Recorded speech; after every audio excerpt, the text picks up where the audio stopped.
எல்லாருக்குமே ஏற்கனவே சொன்ன மாதிரி நீட் அண்ட் ஜேஇ ப்ரிப்பேர் பண்ணுற பசங்களுக்கான ஒரு வேலை தான் இது. ரிவர் கிராசிங் ப்ராப்ளம் பேசிகிட்டு இருக்கோம். அதில் மாடல் 1 கம்ப்ளீட் பண்ணிட்டேன்.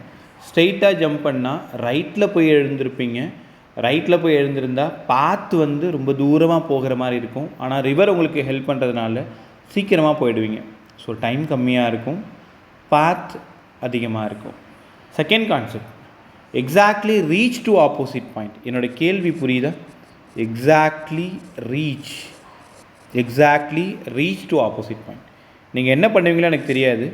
ஆப்போசிட்டில் இருக்கிற எண்ணை நீங்கள் பார்த்துட்டு போகணும் அப்படின்னு உனக்கு பிடிச்சமான நபர் யாரோ சொல்லிட்டாங்கன்னு வச்சுக்கோங்களேன். சவுத் பேங்க்கில் நீங்கள் இருக்கீங்க, நார்த் பேங்க்கில் வேறு யாரோ இருக்காங்க. ஸோ சவுத் பேங்க்லேருந்து நார்த் பேங்க் நீங்கள் கண்டிப்பாக போய் ஆகணும். But speed of river VR, தண்ணி வேகமாக ஓடி வந்துட்டுருக்கு. ஸோ சவுத் பேங்க்லேருந்து எக்ஸாக்ட்லி நீங்கள் ஆப்போசிட் தான் போகணுன்னா வேறு வழியே இல்லை. நேராக குதிச்சிங்கன்னா போக மாட்டீங்க, லெஃப்டில் வந்துடுவீங்க. அப்போது லெஃப்டில் குதிச்சாதான் உங்களால் நேராக போக முடியும். அப்போ இது speed of man, speed of river. So மேனோட ஸ்பீடு ரிவரில் எனக்கு வேணும், விஎம்ஆர். இதுதான் ரிலேட்டிவ் ஸ்பீடு. ஸோ இங்கேருந்து உங்களால் உணர முடியுதா? விஎம் ஸ்கொயர் வேணும்னா VR square plus VMR square. நான் யாரை தேடி போயிட்டுருக்கேன்? Speed of man with respect to ரிவரை தேடி தான் போயிட்டுருக்கேன். ஏன்னா மேன் எனக்கு தெரியும், நான் தான். ரிவரோட ஸ்பீடு எனக்கு தெரியும், நான் பார்த்தாலே எவ்வளோ தூரம் போகுதுன்னு தெரியும். என்னோடய ஸ்பீடு ரிவரில் எவ்வளோவா இருக்குன்றது தான் முடிவு பண்ணணும். ஸோ அப்போ விஎம்ஆரை தேடி போயிட்டுருக்கேன். விஎம்ஆர் ஸ்கொயர் வேணும்னா VM square minus VR square. So இங்கேருந்து விஎம்ஆர் மட்டும் வேணும்னா ஒரே நிமிஷம், பிஎம்ஆர் மட்டும் வேணும்னா root of VM square minus VR square. So போன கொஷினில் ரிவர் உங்களுக்கு ஹெல்ப் பண்ணுது, அதனால் ப்ளஸ். இந்த கொஷினில் ரிவர் உங்களை அப்போஸ் பண்ணுது, நீங்கள் எதிர்த்து நீச்சல் அடிக்கிறீங்க, அதனால் மைனஸ். ஸோ அப்போ ரிலேட்டிவ் ஸ்பீட் வேணும் அப்படின்னா விஎம் ஸ்கொயர் மைனஸ் விஆர் ஸ்கொயர்னு கற்றுக்கணும். அதுலேயும் மேன் தான் அதிகமாக இருக்கிற மாதிரி பார்த்துக்கணும்.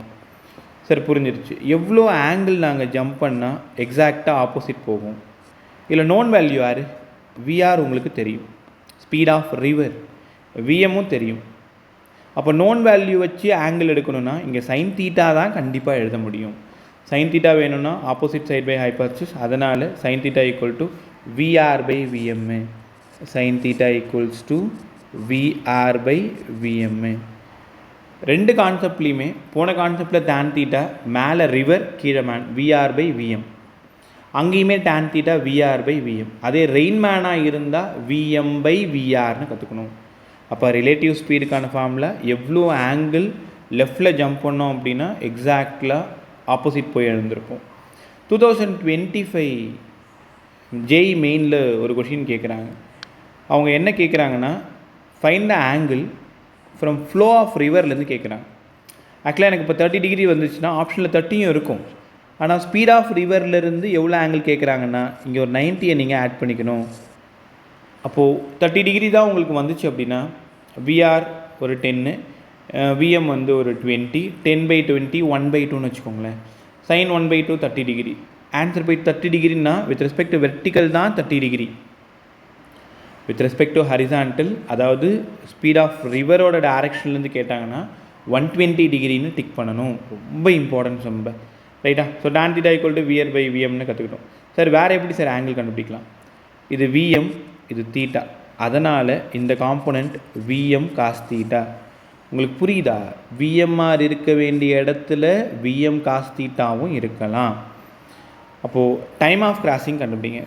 டைம் வேணும்னா distance by relative velocity root of VM square minus VR square. இந்த ஃபார்முலாவிலையும் டைம் கண்டுபிடிக்கலாம். இல்லைன்னா time equal to distance by VM cos theta. Speed of man மட்டும்தான் தெரியும், எவ்வளோ ஆங்கிள் லெஃப்டில் ஜம்ப் பண்ணியிருக்கோன்னு தெரியும். டி தெரிஞ்சால் டைம் கண்டுபிடிச்சிடலாம். Speed of man, speed of river மட்டும் தெரிஞ்சாலும் டைம் கண்டுபிடிச்சிடலாம். டைம் ஆஃப் கிராசிங் ரொம்ப ரொம்ப இம்பார்ட்டன்ட். இங்கே ஷார்ட்டஸ்ட் டைம்ன்றதுனால மினிமம் டைம் கேட்பாங்க. மினிமம் டைம் கேட்டாங்கன்னா டினாமினேட்டர் வேல்யூ மேக்ஸிமமாக இருக்கணும். டினாமினேட்டர் வேல்யூ மேக்ஸிமம்னா காஸ் தீட்டாவோட வேல்யூ 1 இருக்கணும். அப்போ தீட்டாவோட வேல்யூ 0 இருக்கணும். D by VM.